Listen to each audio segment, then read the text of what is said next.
Dua macam model orang Kristen.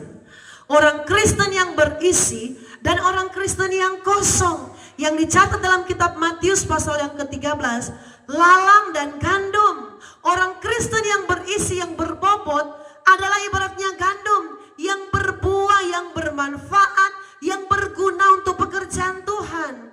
Tetapi orang Kristen yang kosong, nol besar, itu seperti lalang. Tidak ada gunanya dia hidup karena tidak menghasilkan buah, karena tidak ada sesuatu yang bermanfaat dari pribadi atau dari lalang tersebut.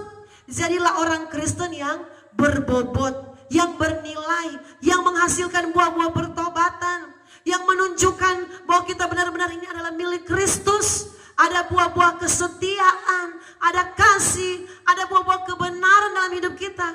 Kita menjadi orang Kristen yang berguna bagi Tuhan dan berguna bagi sesama kita.